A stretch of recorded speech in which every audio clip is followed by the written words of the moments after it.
Assalamualaikum warahmatullahi wabarakatuh.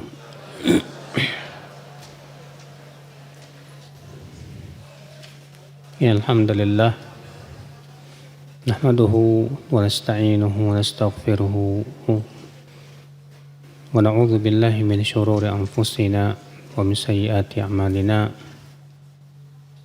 Man yahdihillahu fala mudilla lahu wa man yudlil fala hadiyalah. Asyhadu an la ilaha illallah wahdahu la syarika lah wa asyhadu anna Muhammadan abduhu wa rasuluh.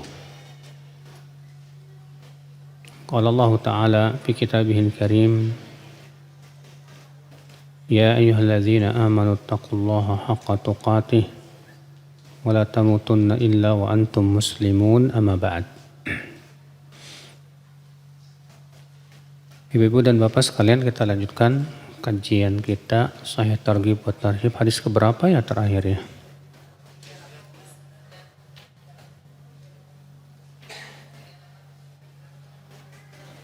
Tiga berapa?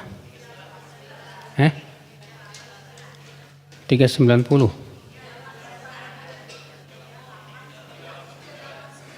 389.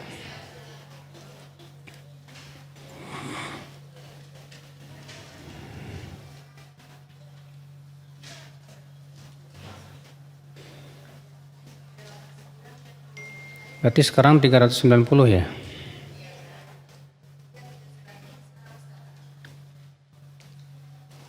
Waruya an Abi Hurairah radhiyallahu anhu qala qala Rasulullah sallallahu alaihi wasallam, as-salatu khairu mawdu'in wa man istata'a an yastakthir falyastakthir, rawahu Tabarani fil Awsat.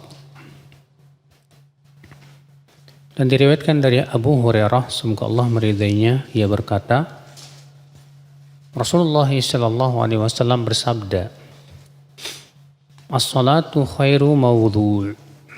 Salat itu sebaik-baik amal. Maka barang siapa yang mampu untuk memperbanyak salat, hendaklah ia perbanyak.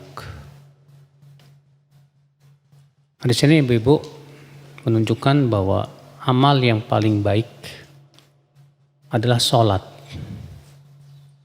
Ini sesuai dengan hadis di mana Nabi mengatakan, wa'lamu anna khairu a'malikum as-shalah. Ketahuilah bahwa sebaik-baik amal kalian itu apa? Salat. Karena subhanallah, ya salat itu ya rukun Islam nomor 2. Dan pahalanya sangat agung dan besar di sisi Allah Azza wa Jalla. Ya, bagaimana tidak, salat adalah merupakan hubungan antara hamba dengan Allah. Salat memperbaiki hati. Rasulullah menyebutkan bahwa salat itu cahaya. As-salatu nur. Dan salat itu memberikan kekuatan pada diri seseorang, ya, untuk bisa menjauhkan kemungkaran dan melaksanakan segala macam kebaikan. Allah berfirman, inna salata tanha 'anil fahsya'i wal munkar.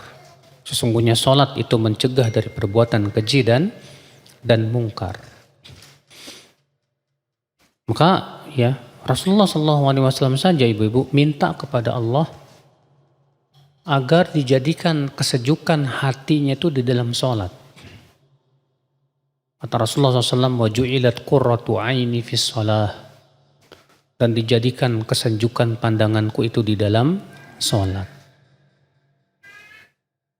Sampai Rasulullah SAW bersabda kepada Bilal, ya Bilal, arihna bis sholah. Hai Bilal, jadikan hati kita beristirahat dengan sholat. Maka orang yang ya cinta kepada sholat, senantiasa berusaha untuk memperbanyak sholat, ini insya Allah bu, ya derajatnya dekat dengan Rasulullah SAW. Sebagaimana dalam hadis yang sudah lewat ya. Ketika ada Rasulullah SAW bersabda kepada seorang laki-laki, sal, silahkan kamu minta apa? Apa kata laki-laki ini? As'aluka murafaqataka fil jannah. Aku minta ya Rasulullah agar aku bisa menemanimu di surga. Apa kata Rasulullah SAW? Fa'a'inni ala nafsika bikathratis sujud.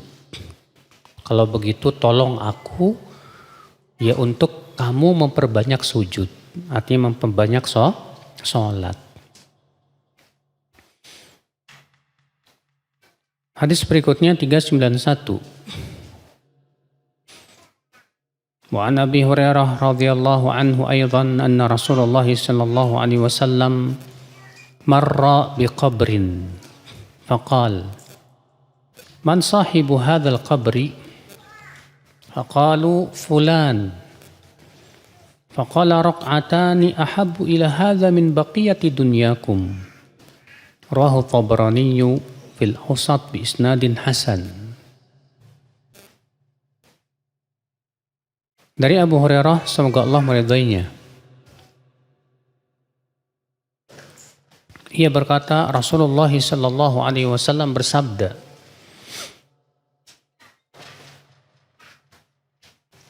bahwasanya Rasulullah SAW melewati kuburan. Lalu beliau bersabda, siapa? Ini kuburan siapa ini? Mereka mengatakan itu kuburan si fulan, ya Rasulullah. Kata Rasulullah, 2 rakaat ya lebih ia sukai daripada seluruh dunia. Bayangkan, Nabi mengatakan bahwa 2 rakaat lebih ia disukai oleh si mayat yang ada di kuburan ini daripada seluruh dunia. Berarti itu menunjukkan Bapak dan Ibu-ibu bahwa perbekalan terbaik kita menuju kuburan itu dengan memperbanyak apa? Sholat. Ya, alhamdulillah banyak sholat sunnah yang disyariatkan untuk kita ya. Ada sholat tahajud, ada sholat duha, ada sholat sunnah rawatib, ada lagi sholat ya mutlak. Apa itu sholat mutlak? Yaitu kita sholat kapan saja kecuali kalau di waktu-waktu yang dilarang. Di mana sholat mutlak itu ibu-ibu ya tidak dibatasi dengan rakaat. Boleh 10, boleh 20, boleh 100, boleh 200. Ya. Imam Ahmad disebutkan bahwa beliau setiap harinya sholat mutlak itu 200 rakaat. Masya Allah ya. Demikian pula kita dianjurkan sholat wudhu setiap kali kita berhadas, kita wudhu, kemudian kita sholat 2 rakaat. Tentu pahalanya besar, Masya Allah. Maka kita berusaha ibu-ibu ya untuk memperbanyak sholat. Karena 2 rakaat sholat itu lebih disukai oleh mayat kata Rasulullah SAW dibandingkan dunia dan seisinya. Karena dunia nggak ada manfaatnya, setelah kita meninggal tuh nggak ada manfaatnya. Harta, rumah yang mega, ya, kendaraan yang mewah, gak ada manfaatnya kalau udah mati sih. Yang bermanfaat setelah kita meninggal dunia apa? Pahala, amalan saleh. Makanya ibu-ibu, kita sekarang hidup di dunia alhamdulillah masih diberikan oleh Allah kesempatan. Dan kita tidak tahu ajal kita sampai kapan. Yang masih muda tidak ada jaminan kalau umurnya sampai tua nggak ada jaminan, Mbak. Yang masih kecil nggak ada jaminan juga. Kalau dia bakalan sampai tua juga nggak bakalan ada jaminan. Yang namanya usia, yang namanya ajal itu tidak melihat umur. Maka setiap kita berusaha, ya, banyak beramal saleh, terutama sholat, ya. Hadis 392. Wa an Mutarrif qal qa'adtu ila nafarin min Quraisy faja'a rajulun faja'ala yusalli wa yarka' wa yasjud wa la yaq'ud faqultu wallahi ma ara hadha yadri yansarif an syaf'in aw an witrin faqalu ala taqumu ilaihi fataqulu lah qala faqumtu Faqultu ya Abdullah, ma araka tadri tansarif ala syaf'in aw ala witrin? Qala walakin Allah yadri. Sami'tu Rasulullah sallallahu alaihi wasallam yaqul man sajada lillahi sajdah kataballahu lahu biha hasanah wa hatta anhu biha khati'ah wa rafa'a lahu biha darajah. Faqultu man anta? Faqala Abu Dzar. Faraja'tu ila ashabi faqultu jazakumullahu min julasai syarran amartumuni an u'allima rajulan min ashabin nabi sallallahu alaihi wasallam.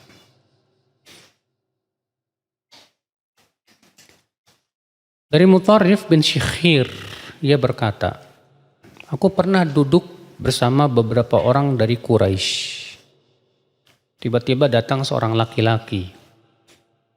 Maka ia pun sholat, ruku, sujud, sholat, ruku, sujud, berdiri, suku, sujud, dan tidak duduk tahiyat.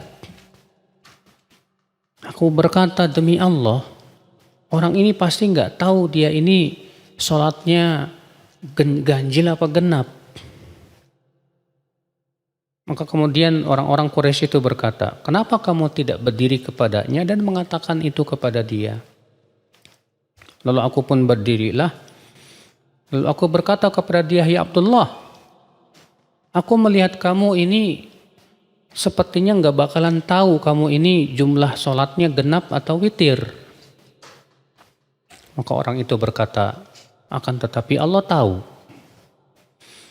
Aku mendengar Rasulullah SAW bersabda, siapa yang sujud untuk Allah sekali sujud, Allah akan tuliskan untuknya dengan sekali sujud itu satu kebaikan. Dan Allah gugurkan dengannya satu keburukan. Dan Allah angkat untuknya satu derajat. Maka aku berkata, kamu siapa emang? Ia berkata, aku Abu Dzar. Maka aku pun kembali kepada teman-temanku sambil berkata, ya, semoga Allah memberi kalian balasan. Ternyata kalian ini teman-teman yang buruk. Kalian perintahkan aku untuk mengajarkan seorang laki-laki dari sahabat Nabi Shallallahu Alaihi Wasallam. Ya, fi riwayatin, dan dalam riwayat disebutkan, fara'aituhu yutilul qiyam wa yukthirur ruku was sujud. Aku melihat dia memperbanyak berdiri, dia memperbanyak ruku dan sujud, artinya memperbanyak rakaatnya, Pak. Fadzakartu dzalika lah, lalu aku menyebutkan hal itu kepada dia. Faqala ma alautu an uhsin. Ya, aku berusaha memperbaiki salatku.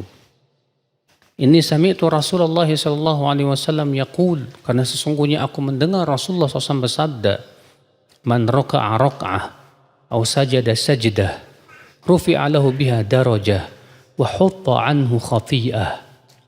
Siapa yang salat walaupun satu rakaat, ya, atau sujud walaupun sekali sujud, akan diangkat dengannya satu derajat dan digugurkan darinya satu kesalahan. Dikeluarkan Imam Ahmad dan Al-Bazzar. Dan hadis ini kata beliau hasan atau sahih dengan banyaknya jalan. Hadis ini Bapak dan Ibu-ibu sekalian, ya, menyebutkan tentang kisah seorang sahabat yang bernama Abu Dzar. Di mana Abu Dzar ini sholatnya terus menerus, nggak ada tahiyat-tahiyatnya, Pak. Sampai-sampai Mutarrif mengatakan, ini kok sholatnya begini. Pasti orang ini nggak bakalan tahu nih, rakaatnya bakalan ganjil atau apa? Genap ini. Akhirnya sama teman-teman Mutarrif disuruh negor, kamu tegur aja tuh orang tuh. Ya. Datanglah Mutarrif kepada orang ini. Ya. Maka Mutarrif pun kemudian menegur orang ini. Kamu ini kok sholatnya begitu? Kamu ya jangan-jangan nggak tahu nih jumlah rakaat kamu ini bakalan ganjil apa genap ini. Kata sahabat ini, tapi Allah tahu. Maka beliau pun kemudian memberikan alasan. Karena aku mendengar Rasulullah SAW mengatakan begini, siapa yang sujud sekali sujud, maka Allah akan tuliskan satu kebaikan untuk dia. Dan Allah gugurkan satu keburukan dari dia. Dan Allah akan angkat satu derajat untuk dia. Maka Mutharif merasa heran, loh kok dia mengatakan aku mendengar Rasulullah bersabda. Maka Mutharif nanya, kamu siapa emang? Kata dia, aku Abu Dzar. Masya Allah. Rupanya ini sahabat Nabi SAW. Marahlah Mutharif kepada teman-temannya sambil berkata, kalian ini ternyata teman-teman buruk. Masa aku disuruh ngajarin sahabat Nabi? Iya. Hadis ini menunjukkan Bapak dan Ibu-ibu. Ya, kita ambil faedah yang pertama, Pak. Bahwa para tabi'in itu sangat menghormati para sahabat, Pak. Mereka sangat mengagungkan para sahabat, Pak. Iya. Maka dari itulah kita pun juga harusnya menghormati para sahabat. Jadikan mereka dan anggap mereka generasi yang terbaik, dan memang mereka generasi yang terbaik sudah. Para tabi'in saja Pak Ibu, kalau ada permasalahan apapun rujuknya kepada para sahabat. Maka kita pun jadikan para sahabat sebagai rujukan kita untuk memahami Al-Quran dan hadis. Kenapa? Karena mereka itu generasi yang sudah dijamin. Di dalam Al-Quran, dalam hadis, banyak sekali pujian terhadap sahabat Rasulullah Sallallahu Alaihi Wasallam. Rasulullah bersabda, khairun nasi qarni. Sebaik-baik manusia itu generasiku. Siapa itu? Para sahabat. Tsummal ladzina yalunahum, tsummal ladzina yalunahum. Kemudian setelahnya, kemudian setelahnya. Ya. Faedah yang kedua Ibu-ibu yang bisa kita petik dari hadis ini. Hadis ini menunjukkan Ibu-ibu dan Bapak sekalian anjuran untuk memperbanyak sholat, Pak. Dan yang dianjurkan oleh Nabi itu dengan cara dua salam, dua salam, dua salam, dua salam, demikian. Ya. Dalam sebuah riwayat demikian, sholatul laili wan nahar mathna mathna. Sholat di waktu malam dan siang itu 2 rakaat, 2 rakaat. Tapi di sini Abu Dzar ya, sholatnya sekaligus. Ya, ruku, sujud, bangkit lagi, ruku, sujud, bangkit lagi. Terus saja nggak tahiyat-tahiyat. Ya. Masya Allah. Maka ini pemahaman Abu Dzar menunjukkan bahwa beliau menganggap boleh nggak apa-apa. Memperbanyak seperti itu, nanti tahiyatnya di akhir aja. Dan memang ini khilafiyah di kalangan para ulama. Ya. Yang jelas kalau kita ngikutin dalil yang mengatakan bahwa sholat malam dan siang itu 2 rakaat, tentu itu lebih baik. 2 rakaat salam, 2 rakaat salam, 2 rakaat salam, itu lebih sesuai dengan anjuran Nabi Shallallahu Alaihi Wasallam. Hadis ini menunjukkan Bapak Ibu yang ketiga, keutamaan sujud dan ruku.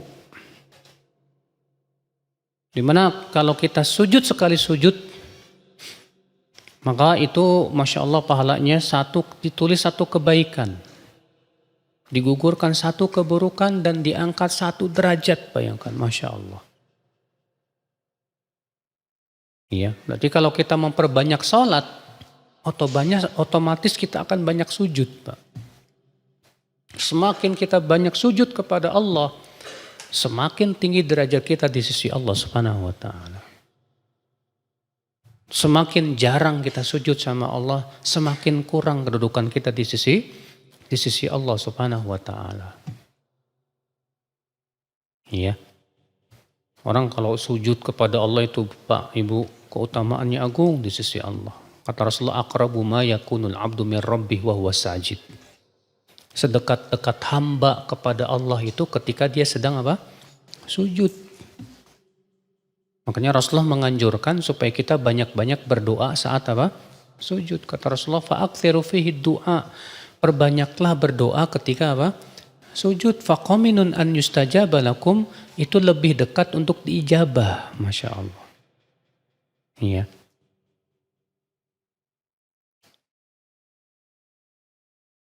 Baik, hadis berikutnya 393. Wa an Yusuf bin Abdullah bin Salam qala ataitu Abu Darda fi maradhihi alladhi qubida fihi. Faqala ya ibna akhi ma a'malaka ila hadhihi al-baldah aw ma ja'a bika? Qala qultu la illa silatu ma kana bainaka wa baina walidi Abdullah bin Salam. Faqala bi'sa sa'atul kadhib hadhihi. Sami'tu Rasulullah sallallahu alaihi wasallam yaqul man tawadda'a fa ahsana al-wudu thumma qama fa shalla rak'ataini aw arba'an yashukku sahal yuhsinu fihinna adh-dhikr wal khusyu' thumma yastaghfirullah ghufira lah. Rawahu Ahmad bi isnadin hasan. Dari Yusuf bin Abdullah bin Salam ia berkata, aku mendatangi Abu Darda saat beliau sakit menuju kematiannya. Lalu ia berkata, hai anak saudaraku, apa yang membuat kamu datang kemari ke negeri ini? Maka Yusuf berkata kepada Abu Darda, tidak ada keperluan apa-apa sih, kecuali untuk menyambung silaturahim antara engkau dengan antara ayahku yaitu Abdullah bin Salam. Kenapa? Karena Abu Darda itu temannya Abdullah bin Salam. Maka anaknya ingin menyambung silaturahim dengan teman-teman bapaknya. Ini termasuk apa? Termasuk bakti kepada orang tua yang sudah meninggal. Termasuk bakti kepada orang tua yang sudah meninggal apa? Itu kita menyambung hubungan dengan teman-teman bapak kita. Kalau tahu misalnya si fulan itu teman bapak kita dulu waktu hidupnya, langsung kita sambung nih, kita datangi rumahnya. Itu termasuk bakti kita kepada orang tua yang sudah meninggal dunia. Ya, ibu tahu misalnya si fulanah itu teman ibu kita dulu waktu hidupnya. Kemudian kita datangi rumahnya, kita sambung. Maka itu termasuk bakti kita kepada ibu kita yang sudah meninggal dunia. Makanya kalau ibu bertanya gimana caranya Ustadz berbakti sama orang tua yang sudah meninggal dunia. Itu diantaranya. Ya sambunglah hubungan dengan teman-temannya orang tua kita. Ya. Lalu Abu Darda berkata, sesungguhnya saat inilah adalah merupakan seburuk-buruknya saat untuk berdusta. Iya. Aku mendengar Rasulullah SAW bersabda, maksudnya karena Abu Darda sedang sakit menuju kematian. Lalu Abu Darda ingin membawakan hadis. Dan Abu Darda ingin menekankan bahwa yang beliau sampaikan ini benar-benar yang beliau dengar dari Rasulullah SAW bukan dusta. Iya. Sami'tu Rasulullah SAW yaqul man tawadda'a fa ahsanal wudu. Siapa yang berwudu dan ia memperbagus wudunya. Memperbagus wudu itu gimana sih Bu caranya? Yaitu kita berusaha untuk berwudu seperti wudunya Rasulullah SAW. Ya, dengan mencuci setiap anggota 3 kali. Betul-betul kita perhatikan jangan sampai ada bagian yang tidak tercuci. Ya. Tsumma qam, kemudian setelah berwudu, dia berdiri fa shalla rak'atain, ia salat 2 rakaat atau 4 rakaat. Sahal merasa ragu, artinya perawi hadis ini ragu, 2 atau 4. Yuhsinu fihinna dzikra. Dia perbagus zikirnya dalam sholat itu. Wal khusyu' dan kekhusyuannya. Dia betul-betul pelihara khusyuknya dalam sholat dia, bacaan-bacaannya dia baguskan gitu. Tsumma yastaghfirullah. Kemudian setelah itu dia minta ampun kepada Allah, ghufiralah. Kecuali ia pasti akan diampuni oleh Allah. Iya. Di sini menunjukkan ibu-ibu keutamaan wudu lalu sholat setelahnya 2 rakaat. Iya. Dalam hadis Utsman bin Affan, bahwa Utsman bin Affan pernah Pak Ibu berwudu 2 rakaat, berwudu dengan bagus gitu. Kemudian setelah selesai berwudu, Utsman bin Affan berkata, Rasulullah SAW bersabda, man tawadda'a mithla wudu'i hada. Siapa yang berwudu seperti wuduku ini, itu wudunya Rasulullah SAW. Thumma yusalli raka'atain, kemudian ia sholat 2 rakaat setelah wudu itu. La yuhadits fihima nafsahu, dia tidak memikirkan dunia saat sholat. Artinya dia benar-benar fokus, khusyuk dalam sholat. Illa ghufira lahu ma taqaddama min dzambih, maka akan diampuni dosa-dosanya yang telah lalu. Masya Allah. Ya. Cuma masalahnya ibu-ibu, untuk mengamalkan hadis ini nggak mudah loh Bu. Siapa di antara ibu-ibu yang bisa khusyuk dari takbiratul ihram sampai salam?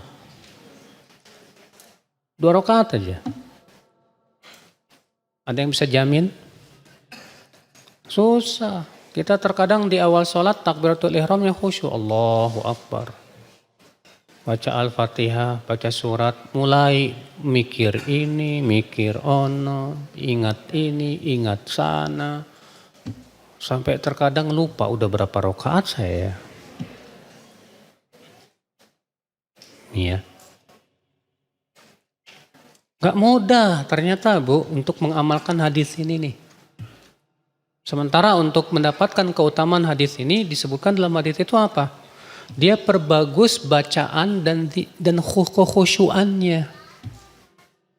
Perbagus dia bacaan Al-Fatihahnya, suratnya, bacaan ketika rukuknya, ketika i'tidalnya, ketika sujudnya, ketika dia duduk di antara 2 sujudnya, dia benar-benar khusyuk ya dalam sholatnya itu. Pikirannya nggak kemana-mana, nggak pergi ke Jakarta, nggak ke Bogor, nggak ke Saudi, ya, nggak pakai paspor lagi. Bapak dan Ibu sekalian. Nah, kalau bisa ternyata kita khusyuk dalam 2 rakaat itu, baru kita dapat keutamaan ini. Allah ampuni dosa-dosa kita yang telah lalu. Luar biasa. Memang buat khusyuk itu butuh perjuangan Ibu. Jangan berharap ya, kita maunya sholat khusyuk itu nggak ada tantangan, nggak bisa. Memang Allah sudah takdirkan Pak, setiap ibadah itu pasti ada tantangannya Pak. Ketika kita sholat ada tantangannya.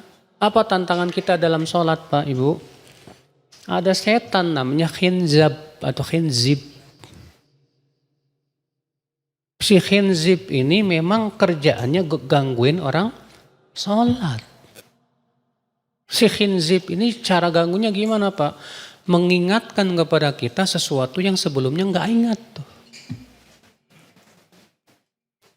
Mungkin Bapak dan Ibu-Ibu nanya, kenapa sih Allah ciptakan si khinzib itu Ustadz? Jawabnya karena Allah ingin melihat siapa yang sungguh-sungguh, siapa yang tidak. Memang sudah takdir Allah Pak, setiap ibadah itu akan ada rintangan. Untuk apa? Untuk menguji kesungguhan kita dalam ibadah itu. Ibu menuntut ilmu, ada aja rintangannya Pak. Rintangannya apa coba? Teman-teman yang ngajak ngobrol lah, ngantuk lah. Rintangannya apa lagi Pak? Ya, males lah, mau pergi kok males ya. Selalu aja ada rintangannya. Kenapa? Karena Allah ingin melihat siapa yang sungguh-sungguh, siapa yang tidak. Ya. Nah ini ibu-ibu dan bapak sekalian ya. Maka dari itu kita berusaha sekuat tenaga. Berjuang gimana caranya supaya sholat kita bisa apa? Khusyuk. Gimana sih caranya Ustaz bisa khusyuk itu? Agar kita bisa khusyuk ibu, kita sangat membutuhkan apa bu? Pertama ini modal utamanya apa? Itu khasyatum minallah. Rasa takut kepada Allah. Orang semakin takut kepada Allah biasanya semakin khusyuk insya Allah. Tapi semakin kurang rasa takutnya kepada Allah, semakin kurang khusyuknya. Ya. Yang kedua, modal kita bisa khusyuk apa bu? Hati yang mengagungkan Allah. Hati yang mengagungkan Allah. Makanya kan kita disuruh kalau mau memulai sholat dengan mengucapkan apa bu? Takbir. Allahu Akbar. Allahu Akbar itu artinya apa bu? Allah yang paling besar. Kenapa kita disuruh ketika mulai sholat dengan takbir, ketika mau ruku takbir, ketika mau sujud takbir. Seakan memberikan sinyal kepada kita ibu. Selama hati kita mengagungkan Allah, selama itu pula kita akan khusyuk biiznillah. Makanya kata Ibnu Qayyim apa bu? Faman kana Allahu akbar fi qalbihi min kulli syai'in khasha'at jawarihuhu. Siapa yang ketika sholat di hatinya yang terbesar hanyalah Allah, pasti khusyuk. Tapi ketika di hati kita ada sesuatu yang lebih besar selain Allah, pasti nggak khusyuk, nggak bisa khusyuk. Ya. Kemudian cara yang ketiga agar bisa khusyuk gimana ibu-ibu dan bapak sekalian? Yaitu berusaha kita mentadaburi yang kita baca. Ketika kita ucapkan Allahu Akbar, kita rasakan kebesaran Allah di hati kita. Ketika kita membaca Al-Fatihah, Alhamdulillahi Rabbil Alamin, kita berusaha untuk pahami yang kita baca. Segala puji Allah Rabbul Alamin. Ar-Rahmanir Rahim, yang maha pengasih lagi maha penyayang. Kita pahami, kita hayati betul. Insya Allah kalau kita lakukan itu, biiznillah, kita bisa khusyuk. Yang keempat, supaya kita bisa khusyuk apa? Yaitu zikrul maut fis sholah. Banyak mengingat kematian ketika sedang sholat. Kita merasa bagaimana kalau setelah saya sholat saya meninggal dunia, gimana coba? Kita bayangkan begitu bu. Gimana kalau ini sholat saya yang terakhir. Setelah selesai saya sholat saya meninggal dunia. Kembali kepada Allah Azza wa Jalla. Maka dengan cara itu insya Allah kita bisa apa? Khusyuk. Ya. Yang kelima, agar kita bisa khusyuk apa? Hindarkan segala sesuatu yang bisa merusak kekhusyuan. Contoh yang merusak kekhusyuan apa bu? Sajadah yang bergambar-gambar. Kadang ibu pakai sajadah, gambarnya masjid. Pas lagi sholat itu perhatiin ini pintunya berapa nih masjid. Masjid apa ini ya? Bukan jadi ganggu. Rasulullah aja bu, manusia yang paling khusyuk, merasa terganggu sholatnya gara-gara pakai baju yang ada gambar-gambarnya. Ada hiasannya. Rasulullah pernah diberikan hadiah oleh Abu Jaham, yang baju yang ada hiasan-hiasannya. Setelah selesai sholat, Rasulullah langsung cabut baju itu sambil kelihatan gak suka. Lalu beliau bersabda, ini tolong kembalikan baju ini kepada Abu Jaham. Karena hiasannya menggangguku waktu aku sholat. Sampai begitu. Iya. Rasulullah aja sampai merasa terganggu oleh hiasan yang ada di dalam di baju. Apalagi di sejadah.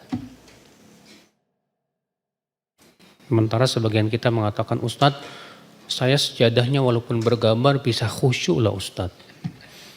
Kita katakan, Masya Allah, kamu lebih khusyuk dari Rasulullah. Hebat banget. Iya. Iya. Nah ini coba Bu, segala sesuatu yang bisa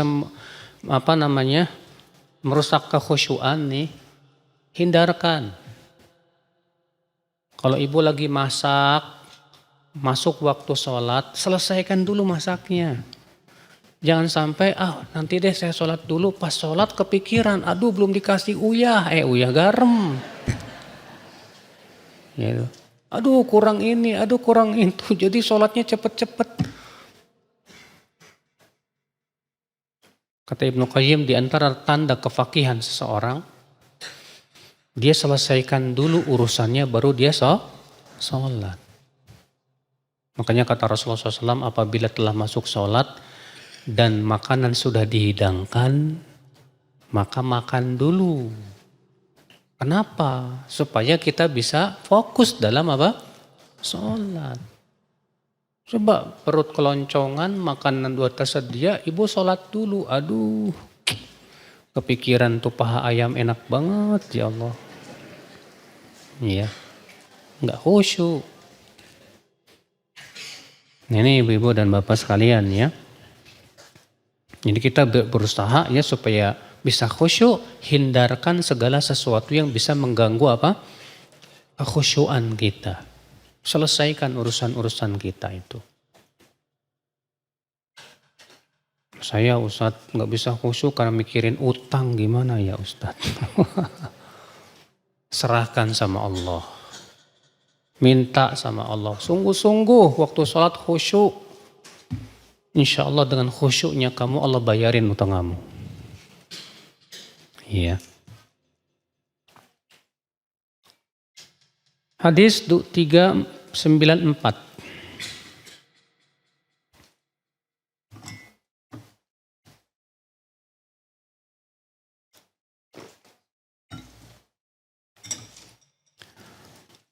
An Zaid bin Khalid al-Juhani radhiyallahu anhu anna Rasulullah sallallahu alaihi wasallam qala Man tawadda'a fa ahsana wudu'ah thumma shalla rak'ataini la yashu fihima ghufira lahu ma taqaddama min dhanbihi rawahu Abu Dawud wa fi riwayatin 'indah ma min ahadin yatawadda' fa yuhsinul wudu' wa yusalli rak'ataini yuqbilu biqalbihi wa biwajhihi 'alaihima illa wajabat lahul jannah. Dari Zaid bin Khalid al-Juhani, semoga Allah meridainya, bahwasanya Rasulullah SAW bersabda, siapa yang berwudu lalu ia memperbagus wudunya, kemudian setelah itu ia sholat 2 rakaat dan dia tidak lupa dalam sholat, tidak lalai dalam sholatnya, akan diampuni dosa-dosanya yang telah lalu. Dikeluarkan oleh Abu Daud dan dalam riwayat yang dalam riwayat juga, ya dalam riwayat Abu Daud juga dengan lafaz tidak ada seorang pun yang berwudu lalu ia perbagus wudunya dan sholat 2 rakaat benar-benar ia menghadapkan dengan hati dan wajahnya, artinya dia sungguh-sungguh fokus khusyuk ya, kecuali dia wajib masuk surga. Di sini menunjukkan ibu-ibu ya keutamaan orang yang melakukan ini. Wudu, memperbagus wudu, Masya Allah. Lalu ia sholat 2 rakaat dengan penuh khusyuk.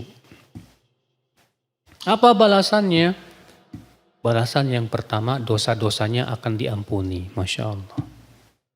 Balasan yang kedua apa? Dia dijanjikan masuk ke dalam surga. Makanya Rasulullah SAW pernah bersabda kepada Bilal, Bu. Ya Bilal, bima sabaqtani ilal jannah.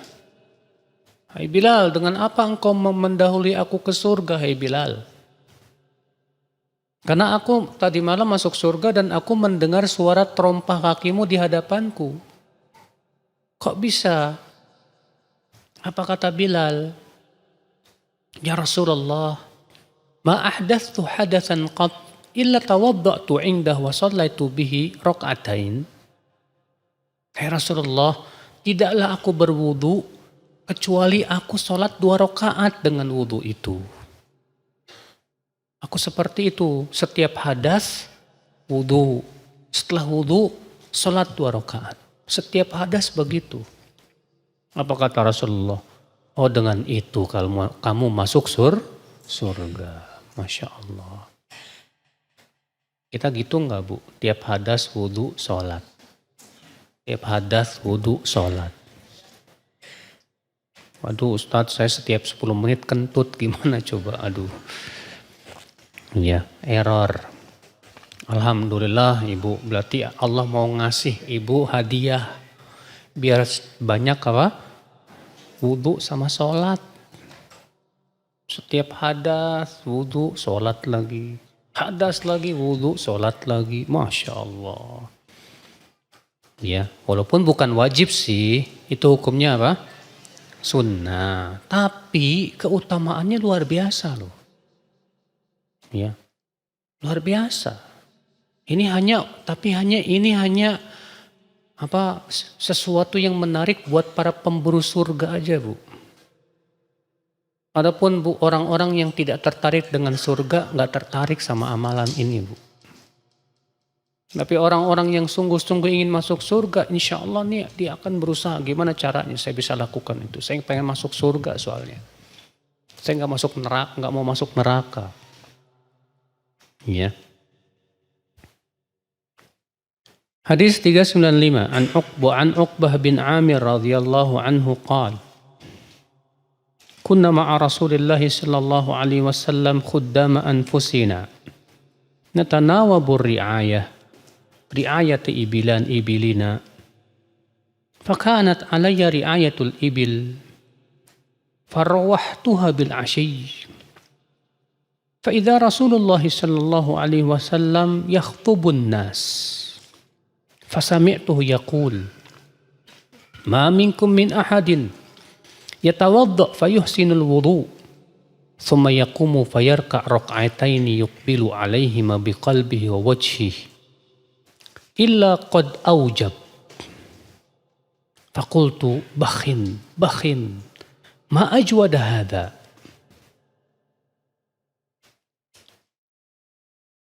Rawahu Muslim wa Abu Dawud wa lafdhulah wa Nasa'i wa Ibnu Majah wa Ibnu Khuzaimah fi sahihihi wa huwa fi ba'dhi hadithihi wa rawahu al-Hakim illa annahu qala ma min muslimin yatawadda fayusbighul wudu thumma yaqumu fi salatihi faya'lamu ma yaqul illa fatala wa huwa kayawmi waladatu ummu al-hadis wa qala sahih wal isnad. Dari Uqbah bin Amir, semoga Allah meridainya, ia berkata, kami pernah bersama Rasulullah sallallahu alaihi wasallam membantu diri kami sendiri. Waktu itu kami berganti-gantian menjaga unta-unta kami. Dan suatu ketika aku mendapatkan giliran untuk menjaga unta. Kemudian di sore hari aku pun kemudian menggiring unta itu ke kandangnya. Lalu aku pun pergi ke masjid, ternyata Rasulullah sedang khutbah. Aku mendengar beliau bersabda, tidak ada seorang pun yang berwudu lalu ia perbagus wudunya. Kemudian ia berdiri lalu ia sholat 2 rakaat. Di mana ia benar-benar khusyuk ya saat sholat itu. Ia hadapkan dengan hati dan wajahnya. Kecuali ia telah wajib masuk surga.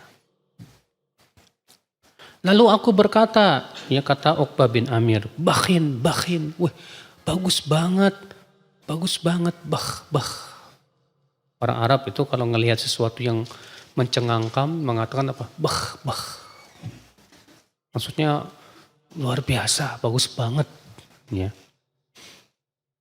Ma'ajwada hadhihi. Betapa bagusnya ucapan amalan ini, kata Uqbah bin Amir. Dikeluarkan oleh Muslim.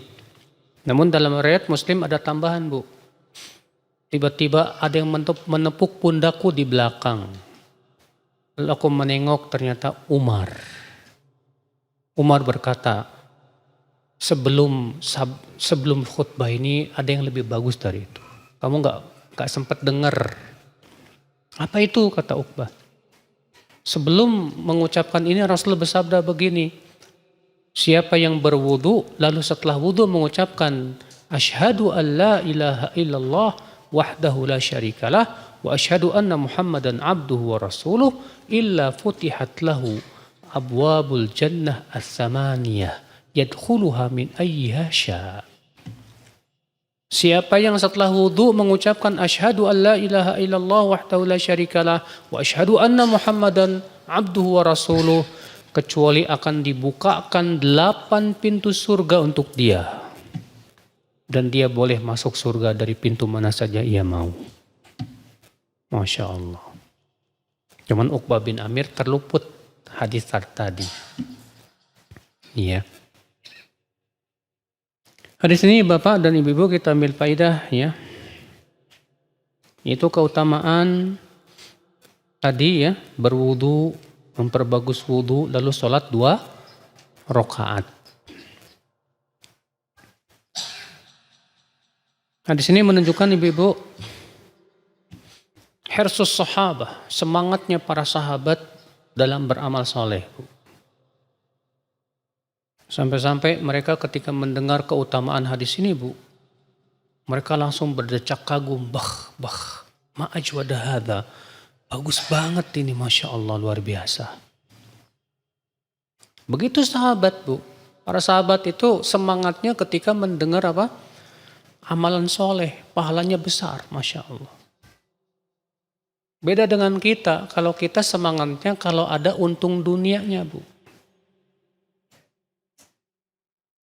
Coba aja, di masjid ini Pak, sholat berjamaah berapa saf? Ada yang tahu? 3 saf, Masya Allah. Coba sekali-kali umumin Pak, Bapak dan Ibu-ibu, nanti setelah sholat subuh, setiap orang dibagi 1 juta. Penuh sampai ujung Pak. Penuh sampai ujung. Tapi pas dipanggil hayya 'alas shalah, hayya 'alal falah, yang datang dikit cuma 3 saf. Iya. Kenapa? Karena sekarang ini banyak kaum muslimin Pak lebih tertarik dengan pahala dunia dibandingkan dengan pahala apa? Akhirat. Kalau para sahabat lebih tertarik dengan akhirat daripada apa? Dunia. Para sahabat orang-orang yang paham apalah dunia ini. Duit 1 juta berapa hari juga habis. Tapi pahala akhirat kekal selama-lamanya abadi dalam surga. Itu yang terbaik. Ya. Makanya ibu-ibu, kita para pecinta akhirat harus seperti itu. Kalau ternyata pahala dunia lebih agung di hati kita, maaf, kita masih masuk dalam kategori pecinta dunia. Tapi ketika pahala akhirat lebih agung di hati kita daripada pahala dunia, maka itu menunjukkan kita termasuk anak-anak akhirat. Ali bin Abi Thalib berkata apa? Kata Ali bin Abi Thalib, Pak, Ibu, inna dunya mudbirah wa innal akhirah muqbilah wa likulli minhuma banun fakunu min abna'il akhirah wa la takunu min abna'id dunya. Dunia akan pergi, akhirat akan datang, dan dunia dan akhirat punya anak-anak. Maka jadilah kalian anak-anak akhirat dan jangan jadi anak-anak dunia. Nah, kita selama ini jadi anak yang anak mana nih Pak? Anak dunia apa anak akhirat? Loh Ustadz, masa akhirat mulu? Dunia sama akhirat 50-50 lah. Ya. Nah sekarang saya mau tanya, Ibu selama ini akhirat sama dunia 50-50 enggak? Yang namanya 50-50 tuh gini Bu, cari dunia 8 jam, cari akhiratnya 8 jam juga. Boro-boro. Cari dunia 8 jam, habis kerja cari dunia, belum lagi dengan hiburan dunia sana. Sholatnya aja kagak pernah khusyuk. Sholat sunnahnya ditinggal-tinggalin, sholat puasa sunnah juga jarang. Terus mau bilang dunia akhirat 50-50, malu dong Mas. Ya. Jadi yang benar gimana? Yang benar itu Bu, kita berusaha akhirat kita 100%. Loh kok kita nggak kerja dong? Pahami dulu. Seorang muslim itu berusaha untuk menjadikan setiap aktivitasnya bernilai pahala. Dia berusaha gimana makannya jadi pahala, minumnya jadi pahala, cari duitnya jadi pahala. Ya. Semua aktivitas dia bahkan olahraga dia gimana caranya jadi pahala. Sehingga setiap aktivitas dia sifatnya apa? Pahala, pahala, pahala, pahala. 100% akhirat jadinya tuh. Ya. Nah itu baru kita jadi anak-anak akhirat.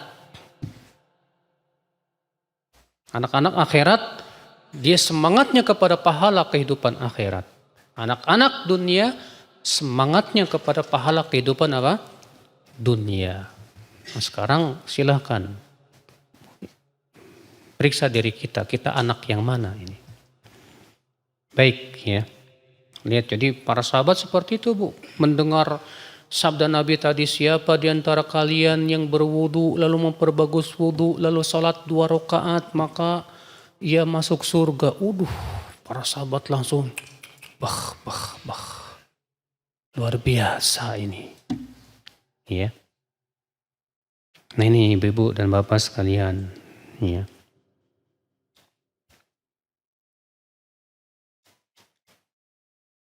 Hadis 396. Wa an Asim bin Sufyan al-Thaqafi annahum ghazaw ghazwat as-salasil. Fafatahum al-ghazwu farabatu. Thumma raja'u ila Muawiyah wa indahu Abu Ayyub wa Uqbah bin Amir. Faqala Asim ya Aba Ayyub fatana al-ghazwu al-'am. وقد أخبرنا أنه من صلى في المساجد الأربعة غفر له ذنبه فقال يا ابن أخي ألا أدلك على أيسر من ذلك إني سمعت رسول الله صلى الله عليه وسلم يقول من توضأ كما أمر وصلى كما أمر غفر له ما قدم من عمل كذلك يا عقبة Qala na'am. Dari Asim bin Sufyan al-Thaqafi bahwasanya mereka ikut perang yang disebut dengan perang Salasil. Ya. Salasil ini Pak Bu sebuah tempat di belakang lembah Al-Qura namanya. Yang saat itu panglimanya adalah Amr bin Al-As. Itu terjadi pada tahun 8 Hijriah. Iya. Fafatahumul ghazwu. Rupanya Asim bin Sufyan al-Thaqafi ini tidak sempat ikut perang karena ada keperluan. Farabatu maka mereka pun melakukan ribat. Berjaga di tapal batas. Kemudian mereka pun kembalilah kepada Muawiyah. Dan ternyata di sisi Muawiyah ada Abu Ayyub Al-Ansari dan Uqbah bin Amir. Lalu Asim berkata kepada sahabat Abu Ayyub, "Hai Abu Ayyub, kita terluput dari perang Salasil.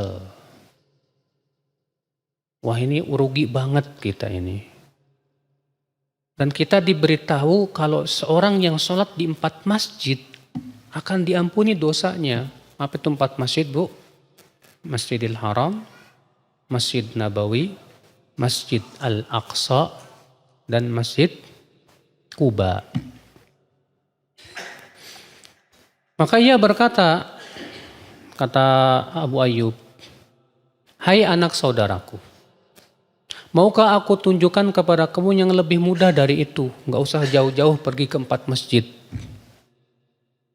Sesungguhnya aku mendengar Rasulullah SAW bersabda, siapa yang berwudu sebagaimana yang diperintahkan dan sholat sesuai yang diperintahkan, maka akan diampuni dosa-dosanya yang telah lalu."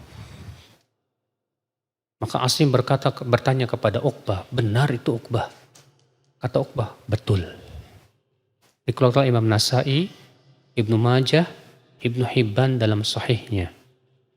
Ya. Lihat ibu-ibu dan bapak sekalian. Para sahabat itu merasa menyesal, merasa rugi ketika terluput dari sebuah kebaikan. Masya Allah. Kata Asim, kita terluput dari perang Salasil, sayang banget ya. Iya. Nah, sekarang pernah nggak kita menyesal Bu saat kita terluput dari sholat tahajud misalnya Bu? Aduh tadi malam nggak sholat tahajud, hati kita jadi kesel, aduh menyesal gitu Bu. Pernah nggak kita merasa rugi gitu Bu? Kalau ibu pernah merasa rugi karena terluput dari kebaikan, Masya Allah. Berarti ibu memang pecinta amalan saleh. Yang musibah itu kita terluput dari amal kebaikan, terluput dari ketaatan, kita nggak merasa rugi gitu loh. Kita semalam nggak tahajud, hati kita nggak nyesel, nggak merasa rugi. Ada kesempatan beramal soleh, bersedekah, padahal kita mampu, kemudian kita nggak beramal. Anehnya kita merasa nggak menyesal, nggak merasa rugi, Bu. Iya. Itu menunjukkan berarti semangat kita kepada ketaatan kurang, Bu. Tapi kalau kita kehilangan duit langsung kesel banget. Duh, padahal yang duitnya cuma hilang 100.000. Tapi kesel banget, aduh. Tapi kalau kita kehilangan amal soleh nggak kesel, nggak merasa rugi. Padahal amal soleh itu jauh lebih baik daripada duit semiliar. Kata Rasulullah 2 rakaat fajar lebih baik daripada dunia dan seisinya. Tuh lihat tuh. 2 rakaat fajar qobliyah subuh saja. Ternyata nggak bisa dibandingkan, dunia dan seisinya nggak bisa dibandingkan dengan 2 rakaat qobliyah subuh. Kecil dunia itu. Tapi aneh ya, kalau kita terluput dari amal soleh kita nggak merasa rugi. Tapi kalau kita kehilangan duit baru merasa apa? Rugi, ya Allah. Ya, inilah memang akibat daripada apa Bu? Akibat tertipu dengan kehidupan dunia. Ya. Hadis ini juga menunjukkan Bapak dan Ibu-ibu, semangat para sahabat untuk mengganti amal yang terluput dengan amal yang lain. Jadi para sahabat itu ketika terluput dari amal mereka berpikir keras gimana caranya supaya menggantikan amal yang terluput itu. Iya. Sampai Asim mengatakan aku diberitahu katanya kalau kita pergi ke 4 masjid sholat di sana diampuni dosa kita. Iya. Nah coba Bu kalau kita terluput dari suatu apa? Amal, kita berusaha mencari amal lain yang sebagai gantinya Bu. Itu menunjukkan akan kesungguhan kita dalam beramal saleh namanya Bu. Demikian pula kalau misalnya kita tidak mampu mengamalkan suatu amalan, coba cari amal yang kita mampu Bu. Contoh misalnya ibu nggak mampu haji, nggak punya duitnya Ustadz, nggak punya haji. Ada duitnya haji tapi nanti nunggu 20 tahun lagi. Ya Allah. Nah caranya gimana? Caranya kita cari amal yang pahalanya sama dengan pahala haji. Contohnya apa? Contohnya sebuah hadis. Rasulullah SAW bersabda, man ghoda ilal masjid aw roha la yuridu illa an yata'allama khairan aw yu'allima khairan. Siapa yang pergi ke masjid di waktu pagi atau petang tidak ada niat kecuali untuk mengajarkan ilmu atau belajar ilmu illa roja'a, kecuali dia pulang membawa pahala haji sempurna hajinya. Masya Allah. Datangnya kita pergi ke masjid untuk majlis taklim, untuk menuntut ilmu Allah. Ternyata pulangnya ke rumah bawa pahala sebesar pahala apa? Haji. Luar biasa. Ternyata majlis taklim itu pahalanya luar biasa, Bu, di sisi Allah, Bu. Ya. Nah ini Ibu dan Bapak sekalian, ya. Hadis ini juga menunjukkan keutamaan 4 masjid. Apa itu? Masjidil Haram, Masjid Nabawi, Masjidil Aqsa, dan Masjid apa? Quba. Apa pahalanya sholat di Masjid Quba? Pahala sholat di Masjid Quba sama dengan umroh. Pahala sholat di Masjid Quba sama dengan apa? Umroh. Apa pahalanya sholat di Masjidil Aqsa? Sebagian ulama mengatakan yaitu 500 kali lipat di masjid-masjid yang lain. Kalau Masjid Nabawi 1000 kali lipat dibandingkan dengan masjid-masjid yang lain. Kalau Masjidil Haram 100.000 kali lipat dibandingkan dengan masjid-masjid yang lain. Ya. Nah ini ibu-ibu sekalian. Dan insya Allah pada pertemuan yang akan datang kita masuk ke bab yang baru. Ya, at-targhib fi sholati fi awwali waqtiha. Kita cukupkan, kita buka tanya jawab. Silakan Bapak dan Ibu, ada yang mau bertanya? Baik Ibu, sekarang kita menuju tanya jawab. Mohon jangan ngobrol ya Bu ya. Tanya jawab masih kajian Bu. Apakah kalau kita mau menganggap lunas utang orang kepada kita harus bilang-bilang ke orangnya? Atau cukup diem aja? Baiknya bilang Bu. Ya, supaya dia nggak mikirin terus. Baiknya Ibu bilang ke dia, oh utang kamu sama saya udah dianggap lunas, saya maafin. Ya, jadi jadinya dia merasa enak gitu. Ya, dan itu pahalanya besar loh Bu. Memaafkan hutang. Ya orang yang berhutang kepada kita itu pahalanya besar, Masya Allah. Semoga dalam hadis di hari kiamat ada seorang laki-laki dihisap oleh Allah. Lalu Allah berfirman kepada laki-laki ini, ma'amaluk fid dunya. Apa amalmu waktu di dunia? Orang ini berkata, aku nggak punya amal ya Allah.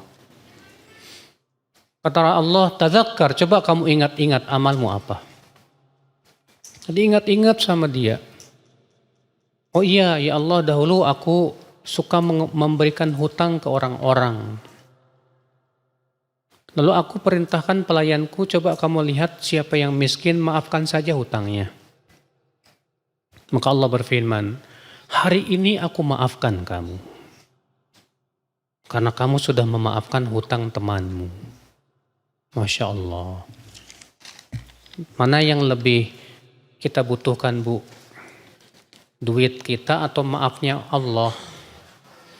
Ya, kalau ibu bisa maafin hutang teman ibu dan ibu punya duit, mendingan kita maafin, Allah maafin kita. Kita sangat butuh maafnya Allah Bu nanti di hari kiamat tuh Bu. Mertua saya kondisi sakit stroke permanen selama kurang lebih 3 tahun berbaring di tempat tidur, tidak bisa berkomunikasi.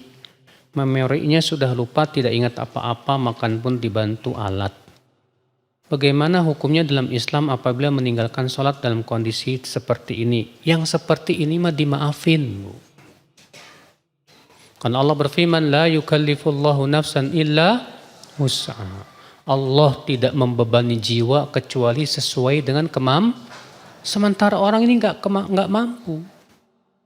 Ya, orang ini nggak mampu, gimana lagi? Kalau kita lagi baca Quran dengan mushaf tiba-tiba buang angin. Bolehkah kita teruskan baca Quran atau harus berhenti? Kata Imam Nawawi dalam kitab beliau, ya, Adab Hamalatil Quran, kalau kita sedang baca Quran tiba-tiba mau buang angin, hentikan dulu. Buang angin baru lanjutkan. Namun yang lebih utama, Bu, kalau kita bacanya pakai mushaf, kalau pas buang angin langsung pergi wudhu.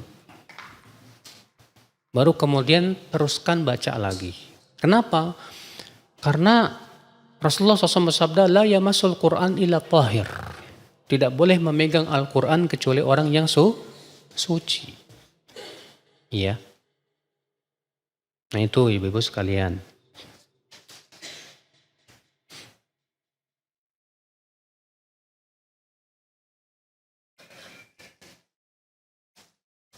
Mana yang lebih utama untuk laki-laki dalam pengamalan sholat qobliyah fajar atau sholat sunnah wudhu?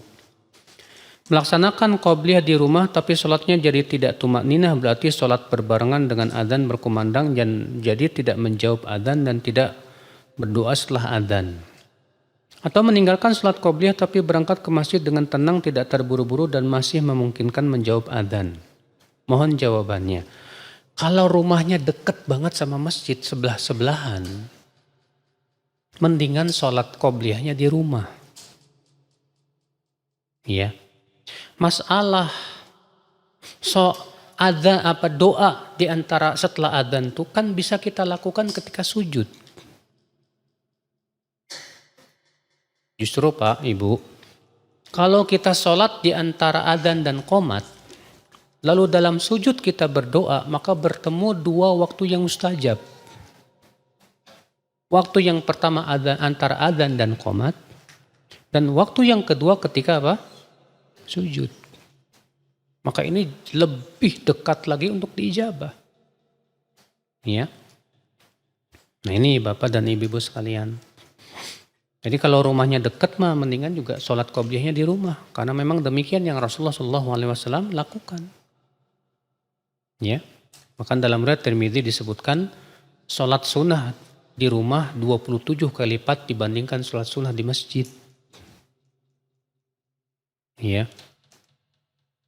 Tapi kalau rumahnya jauh, kalau dia sholat qobliyah dulu di rumah, akhirnya dia nggak dapat ya takbiratul ihramnya imam, mendingan dia pergi aja sebelum adzan untuk bisa dia sholat qobliyah di mana?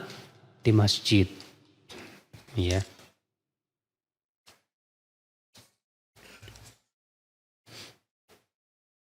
Apakah seorang ayah masih berkewajiban secara materi terhadap anak laki-lakinya yang telah punya penghasilan yang cukup? Kalau anak laki-lakinya sudah punya penghasilan yang cukup, maka tanggung jawab ayah sudah selesai dari sisi materi. Tapi masih ada tanggung jawab lain dari sisi nasihat dan bimbingan.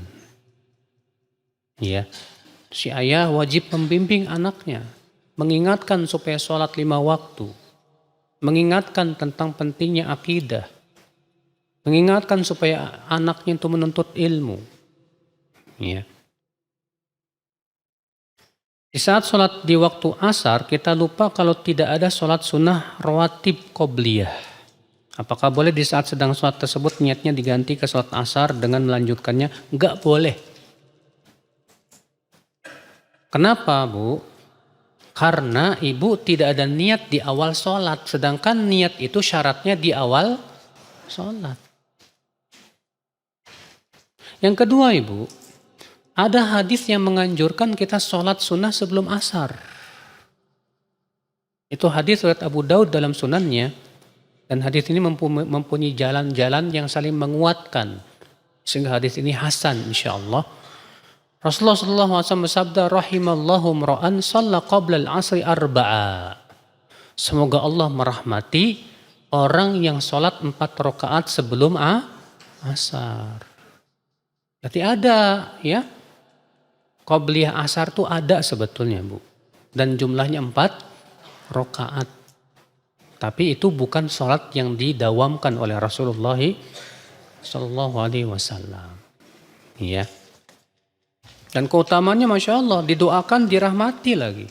Semoga Allah merahmati orang yang salat 4 rakaat sebelum apa? Asar, Masya Allah. Apakah ketika kita akan berdoa, ketika sujud bersolawat dulu? Iya. Ada dalam riwayat Tirmidzi ya, disebutkan dengan lafaz begini. Sami'a Rasulullah SAW rajulan yad'u fi salatihi. Lam yuthni ala Allah wa lam yusalli ala Rasulillah. Rasulullah SAW mendengar seorang laki-laki berdoa dalam sholatnya. Dan dia tidak memuji Allah dan tidak bersalawat atas Rasulullah. Faqala Rasulullah SAW, maka Rasulullah bersabda, ajilah hadha, ini orang tergesa-gesa ini. Fada'ah, lalu Rasulullah memanggilnya. Lalu Rasulullah bersabda, idza ya aradta doa, kalau kamu mau berdoa, ya, fa'athni 'ala Allahi bima huwa ahlu. Tsumma shalli 'ala nabi. Pujilah dulu Allah, lalu salawatlah untuk Rasulullah sallallahu alaihi wasallam. Lalu silakan kamu minta kepada Allah. Iya. Ini ibu-ibu. Kalau kita sholat berjamaah dengan anak laki-laki yang belum balik, usianya 7 tahun.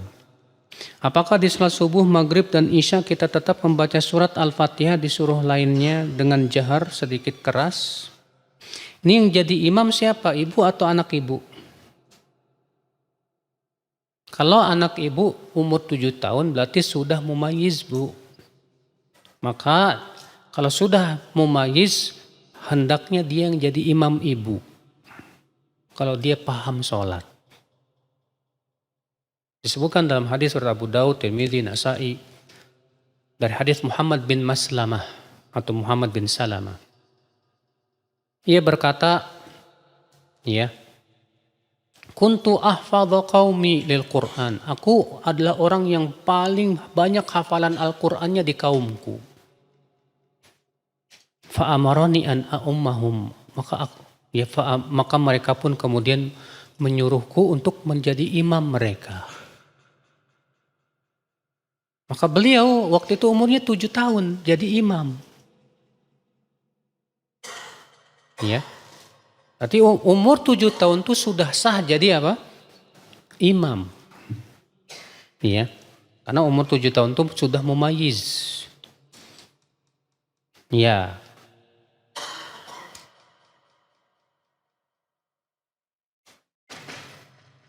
Hadis 393 dan 394 hanya untuk sholat sunnah 2 rakaat setelah wudhu. Atau untuk sholat wajib juga ya Ustadz. Kalau sholat wajib itu lebih lagi pahalanya, Bu. Ya. Jadi kalau misalnya kita habis wudhu langsung sholat subuh 2 rakaat misalnya. Ya, masuk juga. Cuman kan lebih besar pahalanya kalau kita sholat sunnah dulu kan gitu.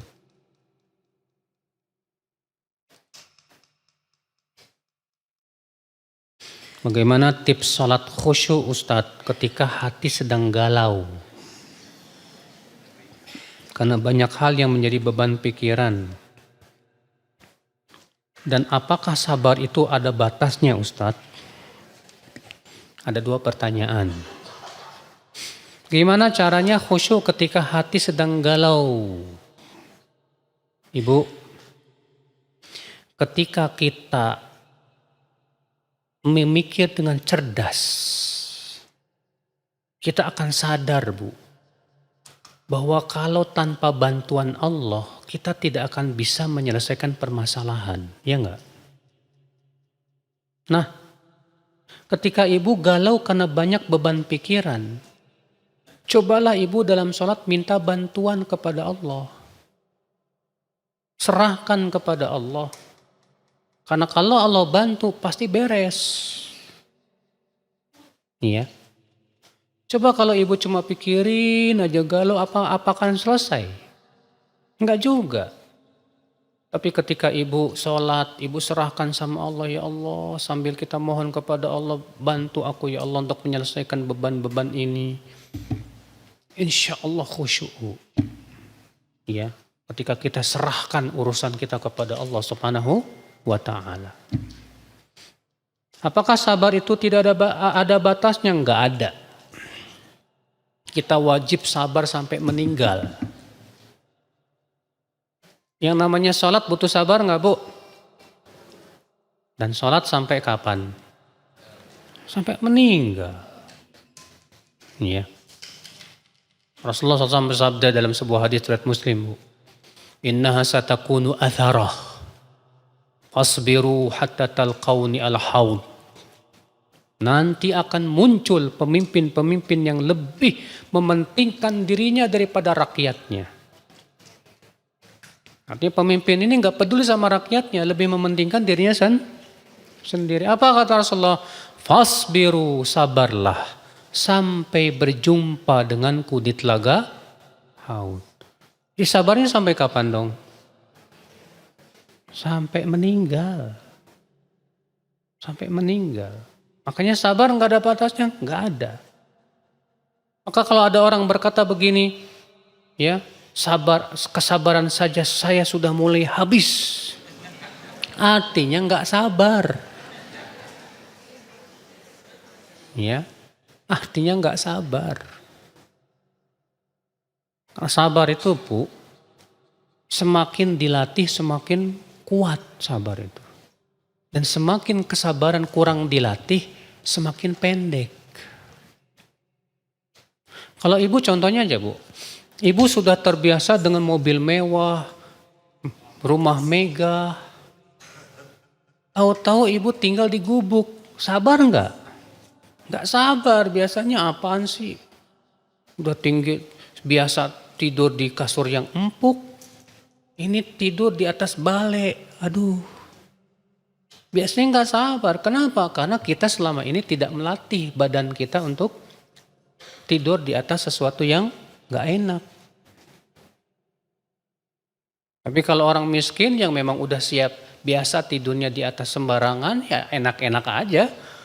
Dia lebih panjang sabarnya dari kita. Itu contoh ya.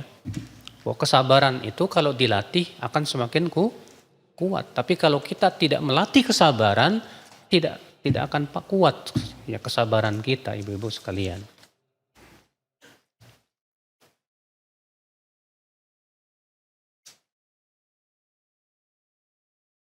Kadang saya mempertahankan wudhu di suatu tempat dikarenakan sikonnya tidak memungkinkan untuk memperbaharui wudhu.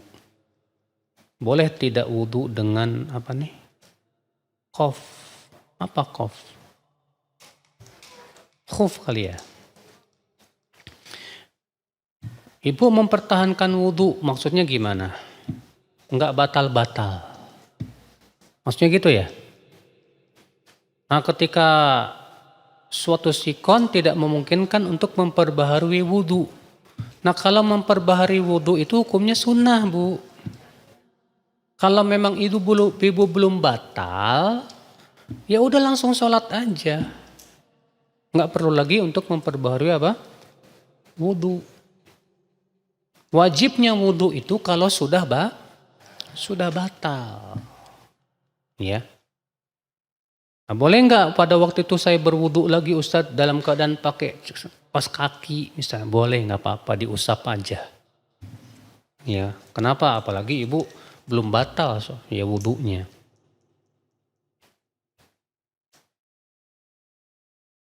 Apakah kalau telat kesiangan sholat subuh tetap melaksanakan sholat qobliyah dulu Ustadz? Iya. Berdasarkan riwayat Muslim. Bahwasanya Rasulullah SAW dan para sahabatnya pulang dalam peperangan, Pak. Akhirnya di waktu malam para sahabat meminta, ya Rasulullah gimana kalau kita istirahat dulu?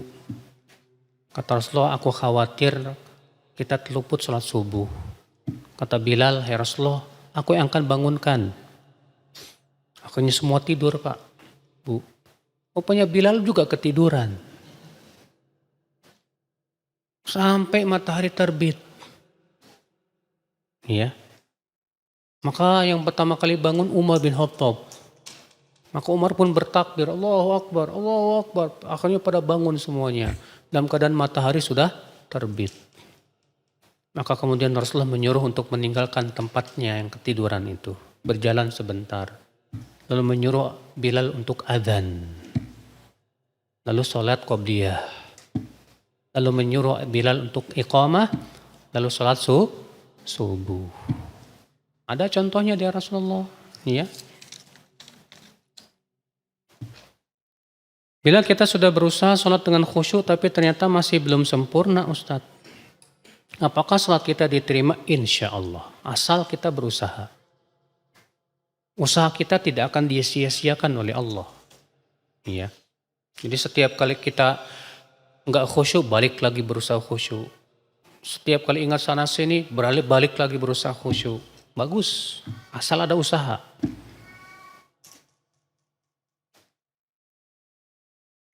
Waktu sholat sunnah wudhu, ada tamu. Setelah tamu tersebut pulang, apakah kita perlu wudhu lagi Ustadz? Iya, kalau kentut. Kalau enggak, mah enggak. Ya.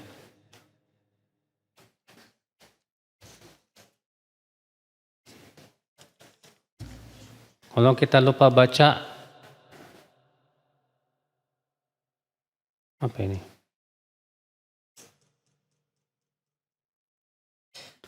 Kalau kita lupa baca, apa ini?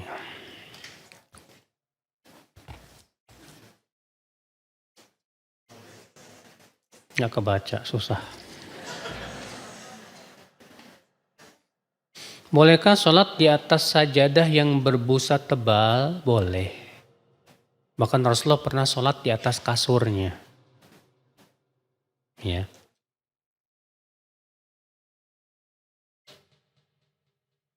Dan para ulama mengatakan tidak boleh sholat di atas sesuatu yang tidak tetap, goyang-goyang, yang menyebabkan kita jatuh. Kalau busanya tebal jadi goyang-goyang susah, lebih baik jangan.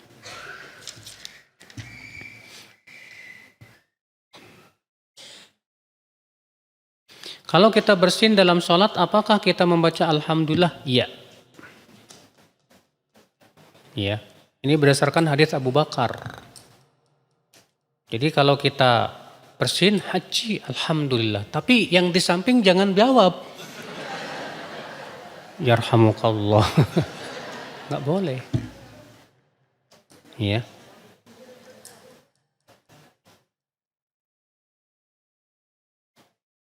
Apa hukum gambar yang dibuat cacat? Contohnya nggak punya hidung, leher.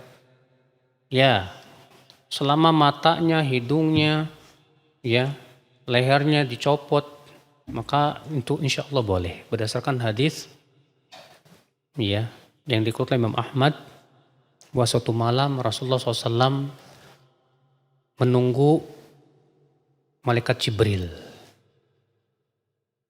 Karena sudah janjian. Malam itu Rasulullah nunggu di rumahnya, nggak datang-datang malaikat Jibril. Setelah waktu subuh Rasulullah keluar, ternyata malaikat Jibril ada di luar. Kata malaikat Jibril apa? Hai Muhammad, semalam aku datang, tapi aku nggak bisa masuk. Karena di dalam rumahmu ada anjing. Dan di depan pintumu ada patung. Perintahkan anjing untuk dikeluarkan dan patungnya dipotong kepalanya. Iya. Pokoknya Rasulullah cari rumahnya ada anjing kecil nyelinap di bawah kasur. Dikeluarkan sama Rasulullah. Iya. Tuh, malaikat Jibril nggak bisa masuk Bu ke rumah yang di situ di dalamnya ada apa? Anjing. Atau ada patung, gambar, makhluk bernyawa. Ketika saum sunnah saya sering lemas karena tekanan darah rendah. Sama, saya juga gitu. Sampai-sampai sholat wajib aja lemes dan meninggalkan sholat sunnah. Jika amalan atau pahala sholat lebih utama daripada saum sunnah, apakah berarti lebih baik saya tidak usah puasa tapi tidak meninggalkan sholat sunnah? Nah ini pernah dilakukan oleh Ibnu Mas'ud. Abdullah bin Mas'ud berkata apa? Aku tidak puasa sunnah. Karena kalau aku puasa sunnah, aku tidak mampu sholat sunnah. Dan aku lebih memilih sholat sunnah dibandingkan puasa sunnah. Kalau memang tidak bisa menggabungkan, pilih salah satunya yang paling apa? Utama. Tapi kalau bisa dua-duanya menggabungkan, itu lebih hebat.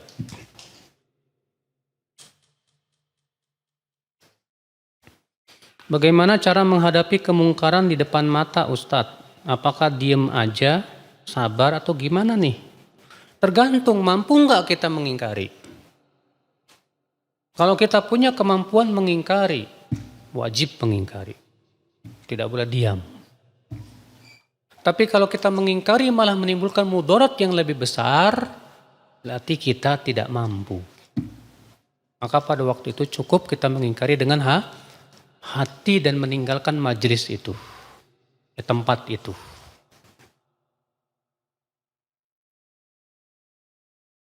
Sejauh mana kewajiban amar ma'ruf nahi mungkar seorang ibu tiri terhadap anak tiri? Anak tiri saya akhwat belum menikah, liburan ke Bali tanpa mahram.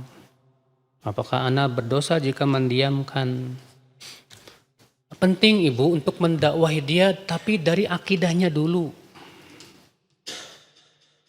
Ya, kenalkan dia kepada Allah. Ingatkan dia tentang hakikat kehidupan di dunia, bahwa dunia sementara. Ajak dia ke majlis taklim. Adapun ibu langsung ke to the point, langsung ke situnya, mungkin dia tidak akan terima. Kenapa? Karena belum ada rasa takut kepada Allah. Belum tumbuh cintanya kepada Allah. Maka penting ibu mulai dari tauhidnya dulu. Kenalkan dulu kepada Allah. Jadikan dia cinta kepada Allah. Jadikan dia takut kepada Allah. Itu dulu deh. Sebab kalau dia sudah takut kepada Allah, dia beriman kepada surga dan neraka dan berharap masuk surga dan takut dari neraka, insya Allah apapun yang kita beritahukan dia terima. Biiznillah. Ya. Demikian sudah cukup, sudah selesai alhamdulillah pertanyaan-pertanyaannya. Kita tutup. Subhanakallah bihamdik. Asyhadu an la ilaha illa anta astaghfiruka wa atubu ilaik. Assalamualaikum warahmatullahi wabarakatuh.